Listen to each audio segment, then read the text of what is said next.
दोस्तों, एक समय की बात है जब देवी कुंती और देवी गांधारी दोनों गर्भवती थीं।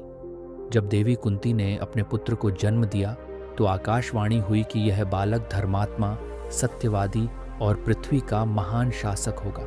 इस बालक का नाम युधिष्ठिर रखा गया। उधर देवी गांधारी की गर्भावस्था लंबी खिंचती गई और 2 साल बीत गए। समय से पहले गर्भवती होने के कारण देवी गांधारी बहुत चिंतित हो गई और अपने गर्भ को गिरवा दिया।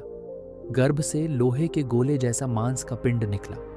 परेशान होकर उन्होंने अपनी दासी को उसे फेंकने का आदेश दिया।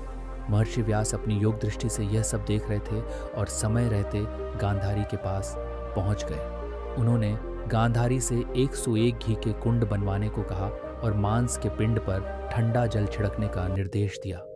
जल छिड़कते ही मांस का पिंड 101 टुकड़ों में बदल गया। व्यास जी ने उन टुकड़ों को घी से भरे कुंडों में रखवाया और 2 साल बाद खोलने का आदेश दिया। ये कहकर वे हिमालय लौट गए। इधर युधिष्ठिर 2 साल का हो चुका था। राजा पांडु ने देवी कुंती से कहा कि हमारी क्षत्रिय जाति बल प्रधान होती है, इसलिए एक महाबलशाली पुत्र उत्पन्न करो। कुंती ने दुर्वासा ऋषि के दिए मंत्र का जाप कर वायुदेव का आह्वान किया। वायुदेव प्रकट हुए और उनके आशीर्वाद से कुंती ने बलशाली भीम को जन्म दिया। 2 साल बाद महर्षि व्यास के निर्देश अनुसार गांधारी ने 101 कुंड खोले। उनमें से उनके 100 पुत्र और एक पुत्री दुशाला उत्पन्न हुए। उसी दिन दुर्योधन का जन्म हुआ और साथ ही वन में देवी कुंती ने भीम को जन्म दिया। भीम के जन्म पर भी आकाशवाणी हुई कि यह बालक बलवानों में श्रेष्ठ होगा। भीम के जन्म से पांडु, कुंती और माद्री बहुत खुश हुए, जबकि दुर्योधन के जन्म पर अपशकुन होने लगे। गधे की तरह रेंकने पर गधे, गीदड़, गिद्ध और कौवे चिल्लाने लगे। राजा धृतराष्ट्र ने भयानक अपशकुन देखकर भीष्म, विदुर और ब्राह्मणों को बुलाया। विदुर ने धृतराष्ट्र से कहा कि तुम्हारे पुत्र से कुल का नाश होगा, इसलिए उसे त्याग दो। लेकिन धृतराष्ट्र ने पुत्र मोह में ऐसा नहीं किया। जब गांधारी गर्भवती थी तब वह धृतराष्ट्र की सेवा नहीं कर पाती थी। एक दासी जो वैश्य कन्या थी धृतराष्ट्र की सेवा के लिए नियुक्त की गई। धृतराष्ट्र से वह गर्भवती हुई और युयुत्सु नाम के पुत्र को जन्म दिया। इस प्रकार धृतराष्ट्र के कुल 101 पुत्र और एक पुत्री थी। कुल 102 संतानें थीं।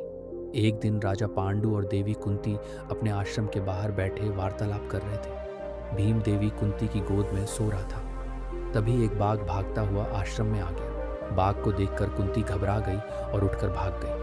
भीम कुंती की गोद से गिरकर एक चट्टान पर जा गिरा। राजा पांडु ने देखा कि भीम को चोट नहीं आई, बल्कि चट्टान के कई टुकड़े हो गए। दोस्तों, महाबली भीमसेन जैसा पुत्र पाने के बाद राजा पांडु की इच्छा और भी बढ़ गई। उन्होंने देवी कुंती से कहा, मैं एक ऐसा पुत्र चाहता हूं जो देवराज इंद्र की तरह पराक्रमी हो और सारे संसार में सबसे श्रेष्ठ हो। इस पराक्रमी पुत्र को प्राप्त करने के लिए राजा पांडु ने एक पैर पर खड़े होकर देवराज इंद्र को प्रसन्न करने के लिए कठोर तपस्या शुरू कर दी। राजा पांडु की इस कठिन तपस्या से प्रसन्न होकर देवराज इंद्र उनके सामने प्रकट हुए।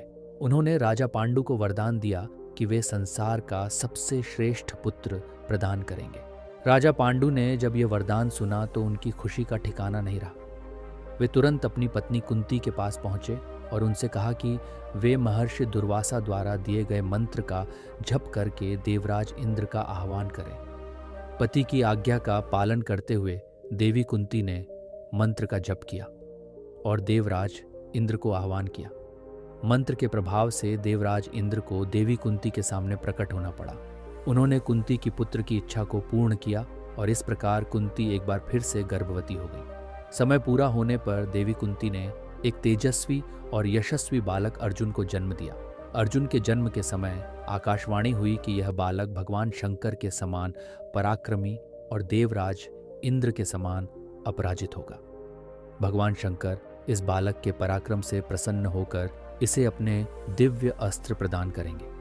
आकाशवाणी में यह भी कहा गया कि यह बालक निवातकवच नामक असुरों का संहार करेगा, जिनका संहार करने में स्वयं देवराज इंद्र भी असमर्थ है। यह बालक अपने गुणों से सभी देवताओं के दिव्य अस्त्र शस्त्र भी प्राप्त करेगा। यह सुनकर सभी आर्षि मुनि और देवता बहुत प्रसन्न हुए। अब देवी कुंती के 3 पुत्र हो गए थे। एक दिन राजा पांडु ने देवी कुंती से कहा कि वे अपने मंत्र के प्रभाव से माद्री के गर्भ से भी पुत्र उत्पन्न करवाएं। पति की आज्ञा का पालन करते हुए देवी कुंती ने माद्री से कहा कि वे किसी देवता का स्मरण करें। माद्री ने अश्विनी कुमारों का स्मरण किया। मंत्र के प्रभाव से अश्विनी कुमार देवी माद्री के सामने प्रकट हुए और उनके सहयोग से माद्री ने गर्भ धारण किया। समय आने पर माद्री ने 2 जुड़वा पुत्र नकुल और सहदेव को जन्म दिया। राजा पांडु के इन 5 पुत्रों का बचपन ऋषियों और मुनियों के बीच बीता। कुछ समय बाद एक दिन वसंत ऋतु में राजा पांडु अपनी पत्नी माद्री के साथ एक सुंदर उपवन में विचरण कर रहे थे। उस समय माद्री की सुंदरता को देखकर राजा पांडु के मन में काम का संचार हुआ और उन्होंने माद्री को अपनी बाहों में भर लिया। माद्री ने उन्हें बहुत समझाने की कोशिश की और अरशी किंदम के श्राप के बारे में भी बताया, लेकिन राजा पांडु ने कोई ध्यान नहीं दिया। काम की प्रबलता में उन्होंने माद्री के साथ समागम किया। जैसे ही उन्होंने ऐसा किया, श्राप के कारण राजा पांडु की चेतना नष्ट हो गई और वे मृत्यु को प्राप्त हो गए। राजा पांडु की मृत्यु के बाद देवी कुंती ने माद्री से कहा कि वे इन 5 बच्चों का ख्याल रखें, क्योंकि वे अपने पति के साथ सती होना चाहती हैं। माद्री ने कहा कि पांडु की मृत्यु का कारण वे स्वयं हैं और इसलिए उन्हें ही सती होने की आज्ञा दी जाए। देवी कुंती ने माद्री को यह अनुमति दी और माद्री अपने पति के साथ सती होकर उनके साथ ही उनके लोक सिद्धार गईं। इस प्रकार पांडु के पुत्रों का पालन पोषण ऋषियों और मुनियों के बीच हुआ, जो उनके भविष्य के महान कार्यों की नींव बनी। दोस्तों, जब राजा पांडु का स्वर्गवास हुआ और देवी माद्री सती हो गईं, तो देवी कुंती वन में अकेली रह गईं। उन्होंने वहीं रहकर अपने 5 पांडव पुत्रों का पालन पोषण करने का निश्चय किया, लेकिन वे देवपुत्र वनवासी जीवन के लिए नहीं बने थे। इस कठिन परिस्थिति में तपस्या करने वाले ऋषियों ने सोचा कि राजा पांडु ने हमारी शरण में आकर तपस्या की थी, इसलिए हमें उनकी अस्थियों, उनके पुत्रों और देवी कुंती को हस्तिनापुर पहुंचाना चाहिए। 17वें दिन देवी कुंती और पांडवों के साथ राजा पांडु और देवी माद्री की अस्थियों को लेकर हस्तिनापुर चले आए। उन्होंने उन्हें देवी सत्यवती और भीष्म को सौंपकर अंतर्ध्यान हो गए। राजा धृतराष्ट्र अपने भाई पांडु की मृत्यु पर अत्यंत दुखी थे। उन्होंने विदुर जी को राजा पांडु की अंत्येष्टि की जिम्मेदारी सौंपी। विदुर जी ने भीष्म की सहमति से गंगा नदी के तट पर सभी अंत्येष्टि क्रियाएं संपन्न कराईं। देवी सत्यवती ने कुंती और उनके पुत्रों को अपने महल में रख लिया। अब पांडव पुत्रों का पालन पोषण भी धृतराष्ट्र पुत्रों की तरह राजकुमारों की भांति होने लगा। लेकिन राजा पांडु की मृत्यु के बाद से देवी सत्यवती का मन व्याकुल था। जब उनके मन की यह व्याकुलता समाप्त नहीं हुई, तो उन्होंने विवश होकर अपने पुत्र महर्षि व्यास का स्मरण किया। महर्षि व्यास तुरंत अपनी माता सत्यवती के सम्मुख प्रकट हुए। सत्यवती ने अपनी व्याकुलता बताकर उससे मुक्ति का उपाय पूछा। व्यास जी ने कहा, माता, अब सुख का समय समाप्त हो चुका है। भविष्य में बुरा समय आने वाला है। पाप बढ़ेगा, धर्म लुप्त होगा और धृतराष्ट्र पुत्रों के कारण बड़ा नरसंहार होगा। यह सुनकर देवी सत्यवती चिंतित हो गईं। व्यास जी ने उन्हें धैर्य बंधाते हुए कहा, माता, काल की गति को कोई नहीं रोक सकता।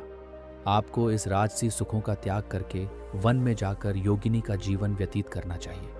यहाँ रहकर अपने वंश का विनाश देखना उचित नहीं है। व्यास जी की बातें सुनकर देवी सत्यवती विचलित हो गईं। कुछ दिनों बाद उन्होंने अपनी इच्छा भीष्म के सामने प्रकट की कि वे संन्यास लेकर वन में जाना चाहती हैं। यह सुनकर धृतराष्ट्र और विदुर भी चिंतित हो गए, लेकिन सत्यवती का निर्णय नहीं बदल सके। सत्यवती की दोनों पुत्रवधुएं अंबिका और अंबालिका भी उनके साथ वन में जाने के लिए तैयार हो गईं। इस प्रकार देवी सत्यवती अपनी दोनों बहुओं के साथ राजभोग को त्याग कर वन में तपस्या करने चली गईं। वहां कुछ वर्षों बाद उन्होंने अपनी देह का त्याग कर दिया। दोस्तों, धृतराष्ट्र के सभी 101 पुत्रों को कौरव तथा पांडु के 5 पुत्रों को पांडव कहा जाता था। बचपन में यह कौरव और पांडव बालक एक साथ ही खेला कूदा करते थे। दुर्योधन तथा उसके सभी भाइयों का जन्म कलियुग और राक्षसों के अंश से हुआ था। इस कारण सभी कौरव बालक स्वभाव से थोड़े उद्दंड तो थे ही, परंतु महाबली भीम, जो वायुदेव के पुत्र होने के कारण सभी से अधिक बलवान थे, वह कौरव बालकों की उद्दंडता पर उन्हें पकड़कर पीट डाला करते थे। इसलिए दुर्योधन सहित सारे कौरव बालक भीम को अपना शत्रु ही समझते थे। कौरवों और भीम की शत्रुता के बारे में राजा धृतराष्ट्र सहित सारे हस्तिनापुर को जानकारी हो चुकी थी। एक बार दुर्योधन ने कौरव और पांडव बालकों के लिए गंगा तट पर प्रणाम कुटी नामक स्थान पर बड़े बड्ढे तंबू और खेमे लगवाए गए थे और फिर अपने सभी भाइयों तथा 5 पांडव भाइयों के साथ वहां जल क्रीड़ा करने के लिए गया था। वहां पर भी भीम और कौरवों के बीच कई बार वाद विवाद और हाथापाई हो गई थी, जिसके कारण भीम ने दुर्योधन के कई भाइयों की पिटाई कर डाली थी। इसलिए एक दिन दुर्योधन ने भीम के खाने में विष मिला दिया था। उस विष के प्रभाव से महाबली बालक भीमसेन अपने खेमे में अचेत होकर गिर पड़े थे। तब दुर्योधन ने भीम को एक लाश की तरह बांधकर गंगा नदी में फेंक दिया था। महाबली बालक भीमसेन अपनी उसी अचेत अवस्था में गंगा नदी में डूबते हुए नागलोक जा पहुंचे थे। नागलोक में एक मनुष्य को देखकर नागलोक की रक्षा कर रहे सभी विषैले नागों ने भीमसेन को मार डालने के लिए उन्हें डसना आरंभ कर दिया था। उन सभी नागों का विष जब भीम के शरीर के अंदर पहुंचा तो उस विष के प्रभाव से उनके खाए हुए विष का प्रभाव समाप्त हो गया था, जिसके कारण भीम को होश आ गया था। होश में आने के बाद जब भीम ने अपने चारों तरफ उन विषैले नागों को देखा तो उन्होंने उन नागों को पकड़कर पटकना शुरू कर दिया था, जिससे कई नाग मृत्यु को प्राप्त हो गए थे और कई घायल होकर वहां से भाग गए थे। कुछ घायल नाग भागते हुए नागलोक के राजा नागराज वासुकी के पास आए थे और उनसे यह बताया था कि मनुष्य लोक के एक बड़े ही बलशाली बालक ने नागलोक पर आक्रमण कर दिया है और नागलोक के कई रक्षकों को मार डाला है। उन घायल नागों की आवाज सुनकर नागराज वासुकी बड़े ही क्रोध में अपने मंत्रियों और सैनिकों के साथ भीम को मार डालने के लिए चल पड़े थे। अपनी सेना के साथ नागराज वासुकी को आता देखकर महाबली भीम उनसे भी युद्ध करने के लिए तैयार हो गए थे, परंतु तभी नागराज वासुकी के एक मंत्री आर्यक ने बालक भीमसेन को पहचान लिया था। इस कारण से नागों और भीमसेन के बीच शुरू होने वाले उस युद्ध को रुकवा दिया था। वह आर्यक नामक नाग भीम के नाना का नाना था। नागराज वासुकी को जब आर्यक नाग द्वारा भीम का परिचय मिला और साथ ही जब भीम के अचेत अवस्था में नागलोक आने की पूरी घटना मालूम पड़ी तो उन्होंने बालक भीम का अपने नागलोक में स्वागत करके उसे अपना अतिथि बना लिया था। आर्यक नाग को बालक भीम से मिलकर बड़ी ही प्रसन्नता हुई थी। इसलिए जब नागराज वासुकी बालक भीम को बहुत से रत्न और धन देकर विदा करना चाहते थे, तब उन्होंने नागराज वासुकी से यह विनती की थी कि इस बालक भीम को धन की नहीं शक्ति की आवश्यकता है, इसलिए आप इसे धन के स्थान पर नागलोक के उन कुंडों का रस पीने की आज्ञा दीजिए जिससे इसे सहस्त्रों हाथियों का बल प्राप्त हो सकता है। आर्यक नाग की यह विनती सुनकर नागराज ने बड़ी ही प्रसन्नता से भीमसेन को उन कुंडों का रस पीने की आज्ञा दे दी थी। नागराज वासुकी ने जब भीमसेन को उन कुंडों का रस पिलाया था, तब महाबली बालक भीम अपने एक घूंट में ही एक कुंड का रस पी जाया करते थे। इस तरह भीमसेन उस समय पूरे 8 कुंडों का रस पी गए थे और फिर नागराज वासुकी की आज्ञा से एक शैया पर निश्चिंत होकर सो गए थे। बालक भीमसेन का यह रूप देखकर उस समय नागराज वासुकी और आर्यक नाग के साथ साथ नागलोक के सभी नाग बड़े ही हैरत में पड़ गए थे। दोस्तों, भीमसेन को बेहोशी की हालत में गंगा नदी में फेंक दिया जाता है। दुर्योधन के कुटिल चेहरे पर एक शातिर मुस्कान है। दूसरी ओर पांडव भाई जो अपने प्रिय भीमसेन को हर जगह ढूंढ रहे थे, निराश होकर हस्तिनापुर लौट आए। युधिष्ठिर का मन भारी था, लेकिन उन्हें विश्वास था कि भीमसेन अवश्य ही बिना बताए महल लौट आया होगा। लेकिन जब उन्होंने अपनी माता देवी कुंती से भीम के बारे में पूछा और उन्हें भीम के लापता होने की खबर मिली तो उनकी चिंता और बढ़ गई। देवी कुंती का दिल धड़क रहा था और उन्होंने तुरंत विदुर जी को बुलवाया। उनकी आंखों में भय और आशंका साफ झलक रही थी। विदुर जी को बुलवाकर देवी कुंती ने अपने पुत्र भीम को ढूंढने की विनती की। उन्होंने अपनी आशंका भी व्यक्त की कि कहीं दुर्योधन ने उनके पुत्र भीम को मरवा तो नहीं दिया। विदुर जी का चेहरा गंभीर था। उधर नागलोक में बालक भीमसेन कुंडों का रस पीकर 8 दिन तक सोते रहे। उनके शरीर में अद्भुत शक्ति का संचार हो रहा था, परंतु इस बीच हस्तिनापुर में चिंता और दुख का माहौल था। भीमसेन के न मिलने पर सभी पांडव और देवी कुंती गहरे चिंतन में डूबे थे। 8 दिनों बाद भीमसेन की कोई खबर न मिलने पर सभी को लगने लगा कि दुर्योधन ने उन्हें मार डाला होगा।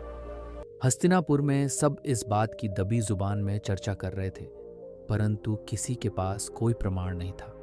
जब भीष्म पितामह को विदुर जी से यह बात पता चली तो उनका हृदय दुख से भर गया।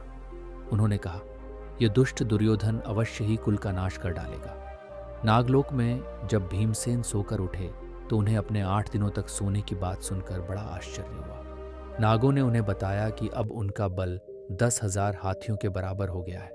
ये सुनकर भीमसेन के मन में अद्भुत खुशी की लहर दौड़ गई और उन्होंने मन ही मन दुर्योधन और सभी कौरव भाइयों को सबक सिखाने का संकल्प कर लिया।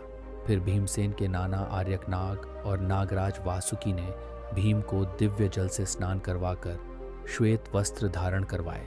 नागों की सुरक्षा में भीमसेन को हस्तिनापुर वापस भेजा गया। नाग भीमसेन को हस्तिनापुर के महल के बागीचे तक छोड़ने आए और फिर अंतर्धान हो गए। भीमसेन भागकर अपनी माता देवी कुंती और भाइयों के पास पहुंचे और अपनी सारी घटना बताई।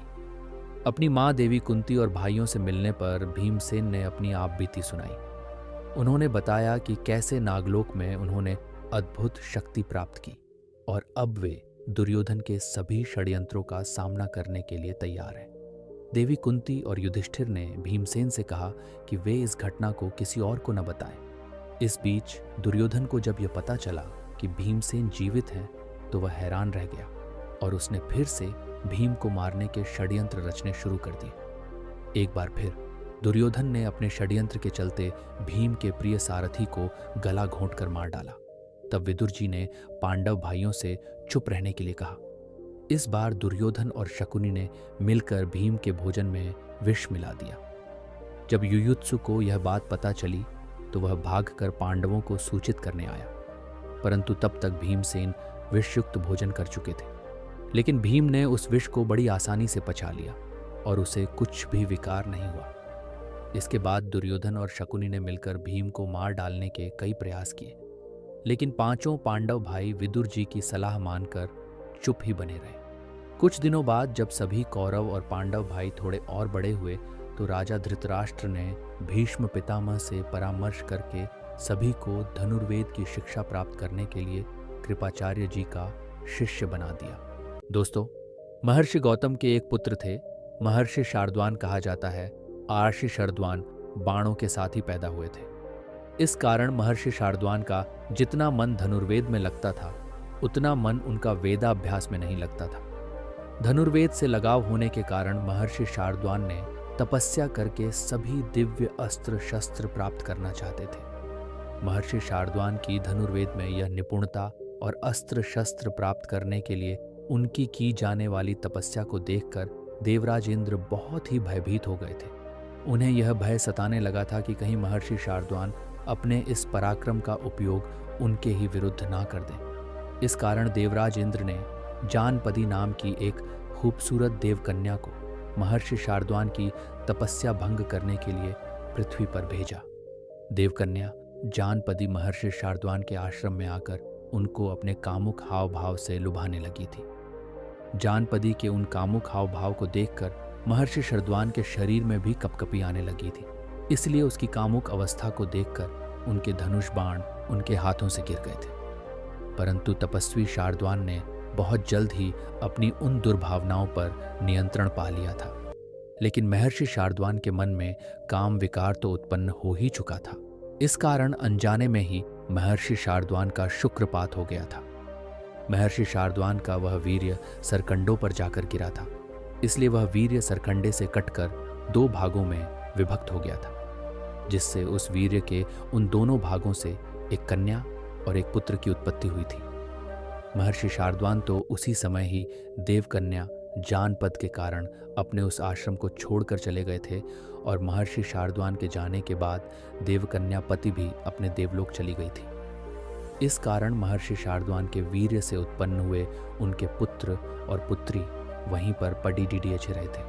परंतु तभी संयोग से राजा शांतनु अपने दल बल के साथ शिकार खेलते हुए वहां से गुजर रहे थे कि तभी राजा शांतनु के एक सेवक की नजर उन शिशुओं पर पड़ गई थी। तो उन सेवक ने इन शिशुओं की खबर राजा शांतनु को आकर दी थी। तब राजा शांतनु ने कृपावश उन शिशुओं को उठाकर अपने साथ हस्तिनापुर ले आए थे। राजा शांतनु अपने ही संरक्षण में उन दोनों शिशुओं का उचित प्रकार से पालन पोषण करवाने लगे थे। उन दोनों शिशुओं में से बालक का नाम कृप रखा गया था और बालिका का नाम कृपि रखा गया था। कुछ दिनों बाद महर्षि शार्दूल को अपने तपोबल से अपने पुत्र और पुत्री के बारे में मालूम हो गया था, तो वह राजा शांतनु के पास आए थे और उन्हें पूरी बात बताकर फिर अपने पुत्र कृप को चारों प्रकार से धनुर्वेद, वेद शास्त्रों और उनके रहस्यों की शिक्षा दी थी। अपनी शिक्षा पूर्ण करने के बाद कृप ने बड्डी घोर तपस्या की थी और तपस्या करने के बाद कुरु राजवंश के गुरु बनकर उनके प्रति समर्पित हो गए थे। उसके कुछ दिन बाद महर्षि शार्दूल की पुत्री कृपि का विवाह महर्षि भारद्वाज के पुत्र द्रोण के साथ संपन्न हो गया था।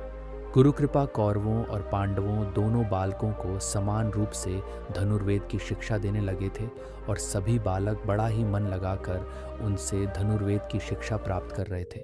कौरवों और पांडवों की यह शिक्षा उनके पितामह भीष्म जी के संरक्षण में चल रही थी, इसलिए भीष्म जी उन सभी पर अपनी पूरी निगाह रखते थे। जब सभी कौरव और पांडव बालक गुरु कृपाचार्य से शिक्षा ले चुके थे, तो भीष्म जी को यह लगा था कि इन बालकों को इससे भी अधिक अस्त्रों और शस्त्रों का ज्ञान प्राप्त होना चाहिए। इसलिए वह धनुर्विद्या का कोई दूसरा विशेषज्ञ ढूंढने लगे थे। दोस्तों, गुरु द्रोणाचार्य कुरु राजवंश के गुरु कृपाचार्य के बहनोई थे। इस रिश्ते को छोड़कर हस्तिनापुर से द्रोणाचार्य का कोई रिश्ता नहीं था।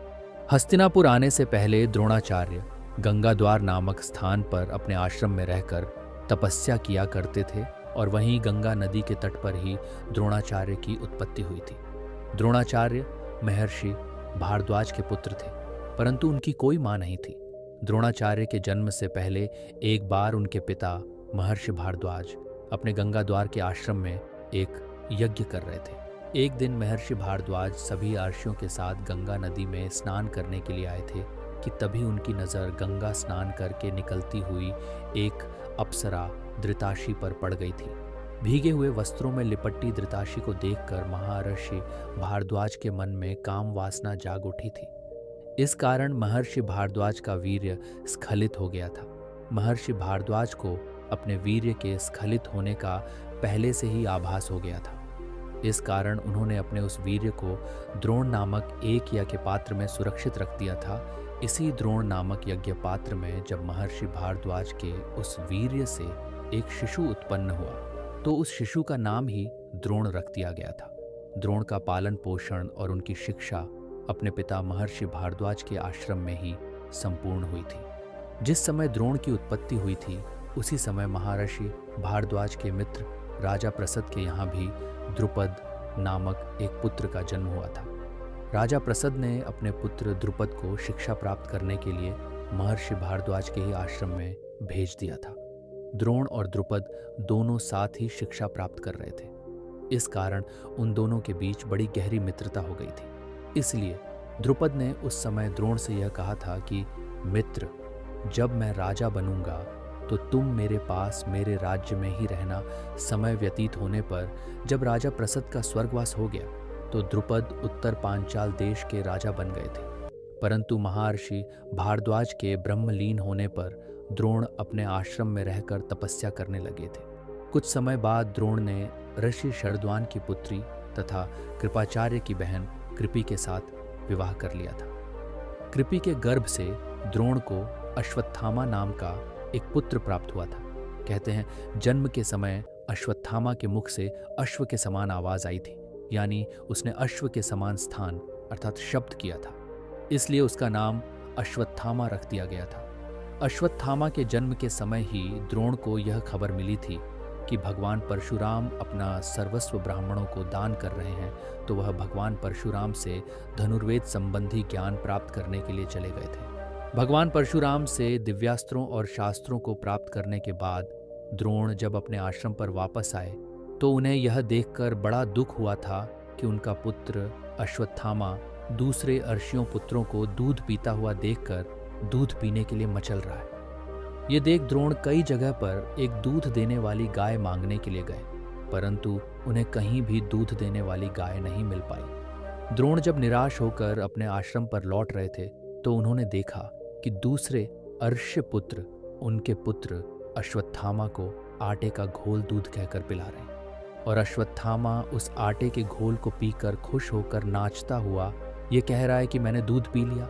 ये घटना देखकर द्रोण के धैर्य का बांध टूट गया था, इसलिए वह अपनी पत्नी और बेटे को लेकर राजा द्रुपद के राज्य पांचाल देश चले आए थे। द्रोण को द्रुपद की बचपन में कही हुई बातें याद थीं, इसलिए वह बड़े ही अधिकार के साथ राजा द्रुपद के दरबार में पहुंच गए थे और उनसे कहा था कि मैं तुम्हारा सखा द्रोण हूं। द्रोण के मुख से सखा शब्द सुनकर राजा द्रुपद ने द्रोण का बहुत उपहास किया था और द्रोण का तिरस्कार करते हुए उनसे यह कहा था कि एक राजा का मित्र एक राजा ही होता है, कोई निर्धन किसी राजा का मित्र कैसे हो सकता है। इसीलिए फिर से मुझे अपना सखा कभी मत कहना।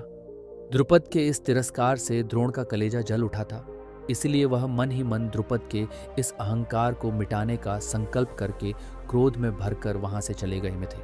दोस्तों, भारद्वाज पुत्र द्रोण एक बहुत बड़े धनुर्धर हैं। इस बात से उस समय सभी परिचित थे, परंतु उन्होंने द्रुपद के द्वारा अपमानित होने के बाद भी अपने अस्त्र नहीं उठाए थे और अपने अपमान के घूंट को पीकर अपनी पत्नी और पुत्र के साथ हस्तिनापुर चले आए थे।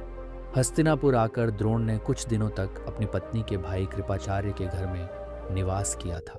कुछ दिनों बाद एक दिन नित्य कर्म समाप्त करके कृपाचार्य के घर वापस आ रहे थे कि तभी उनकी नज़र एक मैदान में गेंद खेल रहे युधिष्ठिर आदि सभी राजकुमारों पर पड़ गए। उन्होंने देखा कि उन सभी राजकुमारों की गेंद एक कुएं में गिर गई है और वह सभी राजकुमार अपनी गेंद को निकाल नहीं पा रहे हैं। तब द्रोण ने उन सभी से यह कहा था कि राम राम, धिक्कार है तुम्हारे क्षत्रिय बल और अस्त्र कौशल को, तुम लोग कुएं से एक गेंद नहीं निकाल सकते। ये बोलते हुए द्रोण जी ने अपनी अंगूठी भी उस कुएं में डाल दी थी और उनसे कहा था कि देखो, मैं तुम्हारी गेंद और अपनी अंगूठी को कैसे कुआं से बाहर निकालता हूँ। यह कहकर द्रोण ने कुछ सींक अपने हाथ में उठाई और उन्हें मंत्र से अभिमंत्रित करके एक सींक से कुंड में पड़ी गेंद को छेद दिया, फिर दूसरी सींक से पहली सींक को छेद दिया। इस प्रकार अन्य सींकों से गेंद में छेदी सींकों को छेद कर पहले गेंद को फिर अपनी अंगूठी को कुएं से बाहर निकाल लिया था। द्रोण के ऐसा करने से सारे राजकुमार हैरत में पड़ गए थे और द्रोण से उनका परिचय पूछने लगे थे। तब द्रोण ने उन राजकुमारों से यही कहा था कि तुम सभी इस घटना के बारे में अपने पितामह भीष्म को बताना तो वह मुझे अवश्य पहचान जाएंगे। सभी राजकुमारों ने राजमहल में आकर जब यह घटना भीष्म जी को बताई थी तो भीष्म समझते कि हो न हो महारथी द्रोण ही हस्तिनापुर में पधारे हैं। तब उन्होंने यह निश्चय किया था कि मुझे इन राजकुमारों को द्रोण से ही अस्त्र शस्त्र की शिक्षा दिलानी चाहिए।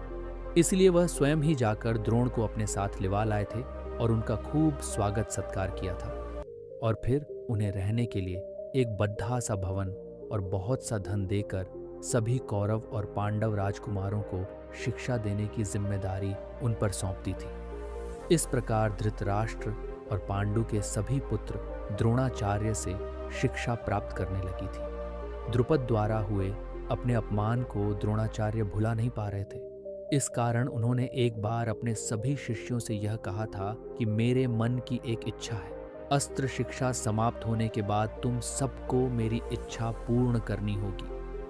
आचार्य द्रोण की यह बात सुनकर सभी राजकुमार कुछ भी नहीं बोल पाए थे, परंतु अर्जुन ने बड्ढे ही उत्साह के साथ अपने आचार्य की इच्छा को पूर्ण करने की प्रतिज्ञा कर ली थी, जिससे द्रोणाचार्य अर्जुन पर बड्ढे ही प्रसन्न हो गए थे और अर्जुन को उन्होंने अपने हृदय से लगा लिया था।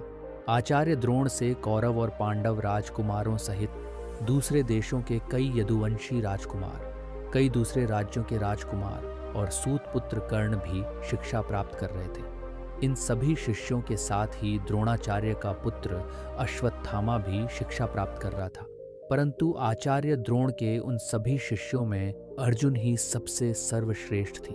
अर्जुन के सर्वश्रेष्ठ शिष्य होने के पीछे अर्जुन की अपनी मेहनत थी, क्योंकि अर्जुन दिन में तो सभी के साथ अपने अस्त्रों का अभ्यास करते ही थे, साथ ही रात में जब सभी सो जाते थे तब अर्जुन अंधेरे में अपने शस्त्रों द्वारा लक्ष्य भेदने का अभ्यास किया करते थे। एक बार रात के समय आचार्य द्रोण को अर्जुन की प्रत्यंचा की टंकार सुनाई पड़ी तो वह उठकर अर्जुन के पास आए थे और अर्जुन को अपने हृदय से लगाकर ये वचन दे दिया था कि बेटा, मैं ऐसा प्रयत्न करूंगा कि संसार में तुम्हारे समान कोई और धनुर्धर न हो। इसके बाद से आचार्य द्रोण अर्जुन की शिक्षा की तरफ और भी विशेष ध्यान देने लगे थे।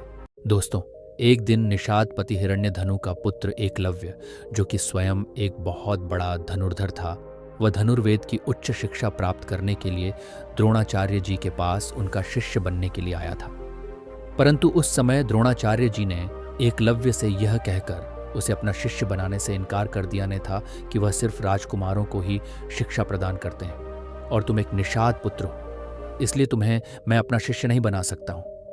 आचार्य द्रोण के इस प्रकार इनकार कर देने से एकलव्य बहुत निराश हो गया था, परंतु वह धनुर्वेद की उच्च शिक्षा का प्रण लेकर आया था। इसलिए आचार्य द्रोण के मना कर देने पर भी वह अपने घर वापस नहीं गया था और एक वन में आकर उसने आचार्य द्रोण की एक मिट्टी की मूर्ति बनाई और उसे एक शिला पर स्थापित कर दिया था। एकलव्य ने आचार्य द्रोण की उसी मूर्ति में आचार्य भाव रखकर बड़ी श्रद्धा और प्रेम के साथ नियमित रूप से धनुर्वेद का स्वयं ही अभ्यास करने लगा था। कुछ समय बीतने के बाद एक बार द्रोणाचार्य जी के सभी शिष्य उनकी अनुमति से उसी वन में शिकार खेलने के लिए आए थे।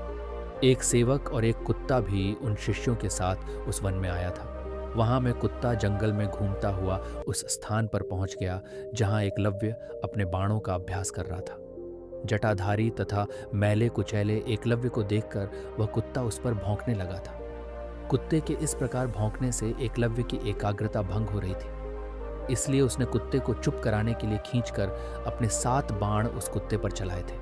उन बाणों से उस कुत्ते का मुंह भर गया था, परंतु उसे चोट नहीं पहुंची थी। बाणों से भरे मुंह के साथ जब वह कुत्ता उन सभी राजकुमारों के पास वापस आया तो वह सभी इस आश्चर्यजनक दृश्य को देखकर हैरत में पड़ गए थे। तब अर्जुन ने सभी से यह कहा था, यह कार्य जिसने भी किया है उस वीर में बड़ी ही विलक्षण फुर्ती होगी। इसके बाद सभी राजकुमार जंगल में उस वीर को खोजने लगे थे और उसे खोजते खोजते एकलव्य तक पहुंच गए थे। पांडव कुमारों ने जब एकलव्य से उसका परिचय पूछा तो उसने कहा था कि मैं भील राज हिरण्यधनु का पुत्र और द्रोणाचार्य का शिष्य एकलव्य हूँ। यह सुनकर अर्जुन ने अपने गुरु द्रोणाचार्य के पास जाकर यह कहा था कि आपने मुझे यह वचन दिया था कि आपका कोई विशेष मुझसे बढ़कर नहीं होगा, परंतु आपका शिष्य एकलव्य तो मुझसे भी बढ़कर है। अर्जुन की बात सुनकर आचार्य द्रोण बड़े ही आश्चर्य में पड़ गए थे और फिर बहुत सोचकर एकलव्य से मिलने के लिए अर्जुन और सभी राजकुमारों के साथ वन की तरफ चल पड़े थे। द्रोणाचार्य सभी राजकुमारों के साथ वन में पहुंचकर देखते हैं कि मेला कुचैला और जटाधारी एकलव्य एकाग्रचित्त होकर अपने अस्त्रों का बड़ा ही गहन अभ्यास कर रहा है, तो वह समझ गए थे कि अर्जुन से कहीं बड़ा धनुर्धर है। अपने आचार्य को अपने पास आया देखकर एकलव्य को बड़ी प्रसन्नता हुई थी। उसने अपने गुरु द्रोणाचार्य को दंडवत प्रणाम किया, फिर उनकी विधिवत पूजा करके उन्हें उसी पवित्र शिला पर बिठाया था जिस शिला पर उसने उनकी मूर्ति स्थापित की थी। फिर अपने गुरु द्रोणाचार्य से हाथ जोड़कर बोला था कि आपका शिष्य एकलव्य आपकी सेवा में उपस्थित है, आज्ञा दीजिए। तब द्रोणाचार्य जी ने उससे कहा था कि यदि तू सचमुच में शिष्य है तो मुझे गुरु दक्षिणा दे। यह सुनकर एकलव्य को बड़ी प्रसन्नता हुई थी और उसने अपने गुरु से कहा था कि मेरे पास ऐसी कोई वस्तु नहीं है जो मैं आपको न दे सकूं, आप बस आज्ञा कीजिए। तब गुरु द्रोणाचार्य ने एकलव्य से कहा था कि मुझे अपनी गुरु दक्षिणा में तुमसे तुम्हारे दाहिने हाथ का अंगूठा चाहिए। अपने गुरु द्रोणाचार्य की यह बात सुनकर अर्जुन सहित सभी राजकुमार बड़े ही आश्चर्य में पड़ गए थे, क्योंकि उन्हें न तो आचार्य द्रोण की ऐसी गुरु दक्षिणा मांगने की आशा थी और न ही एकलव्य से अंगूठा काट कर देने की उम्मीद थी। परंतु इन सभी राजकुमारों की आशा के विपरीत सत्यवादी एकलव्य ने बड़े ही उत्साह और प्रसन्नता के साथ अपने दाहिने हाथ का अंगूठा काटकर अपने गुरु द्रोणाचार्य के कदमों में रख दिया था। दोस्तों, समय व्यतीत होता जा रहा था। सभी कौरव और पांडव राजकुमार युवावस्था में प्रवेश करते हुए आचार्य द्रोण द्वारा अस्त्रों और शस्त्रों में प्रवीण होते जा रहे थे। आचार्य द्रोण अपने शिक्षित हो रहे उन सभी शिष्यों के बीच में परीक्षा भी लेते रहते थे। ऐसे ही एक बार उन्होंने सभी राजकुमारों की परीक्षा लेने के लिए लकड़ी का एक नकली गिद्ध बनवाकर पेड़ पर टांग दिया था। फिर सभी राजकुमारों को बुलवाकर उनसे कहा था कि तुम सभी को निशाना लगाकर इस गिद्ध की गर्दन को उड़ाना होगा। गिद्ध पर निशाना लगाने के लिए आचार्य द्रोण ने सबसे पहले युधिष्ठिर को अपने पास बुलाया था और उनको पेड़ पर रखे गिद्ध को दिखाते हुए पूछा था कि क्या तुम उस वृक्ष पर बैठे हुए गिद्ध को देख रहे हो?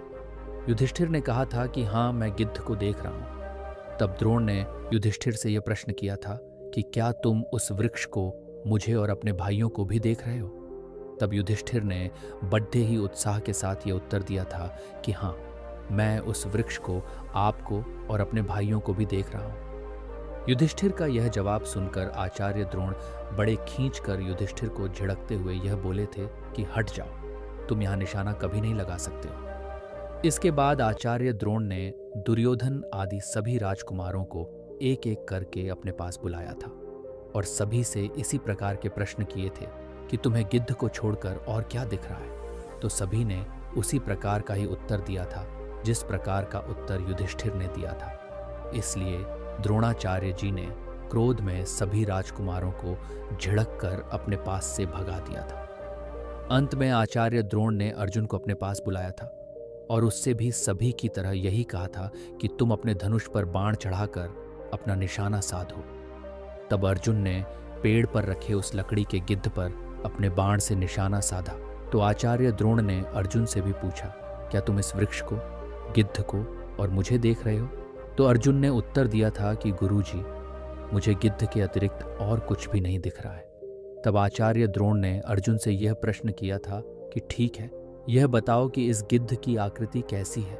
तब अर्जुन ने कहा था कि गुरुदेव, मैं तो केवल गिद्ध का सर देख रहा हूं, उसकी आकृति कैसी है मैं नहीं बता सकता हूं।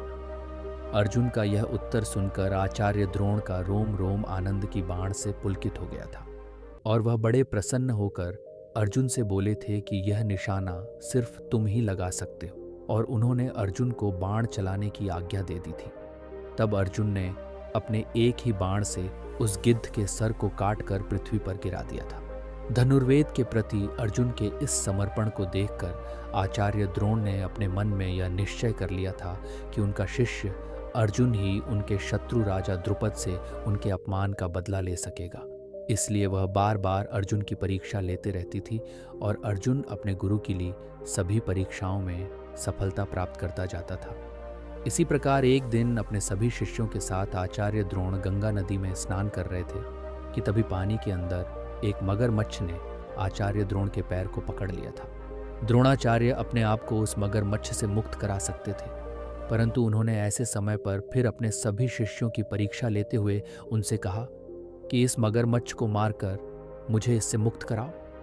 आचार्य द्रोण की यह बात सुनकर सारे शिष्य हक्के बक्के होकर एक दूसरे का मुंह देखने लगे थे, परंतु अर्जुन ने अपने गुरु की बात पूरी होने से पहले ही अपने बाणों से उस मगरमच्छ को मार डाला था और आचार्य द्रोण को मुक्त करा लिया था। अर्जुन के इस कार्य से आचार्य द्रोण अर्जुन पर बहुत खुश हुए थे और फिर उन्होंने अर्जुन को ब्रह्मशीन नामक दिव्यास्त्र दिया था। उस दिव्य अस्त्र के पाए जाने के बाद इस पृथ्वी पर अर्जुन से बड़ा कोई धनुर्धर नहीं रह गया था।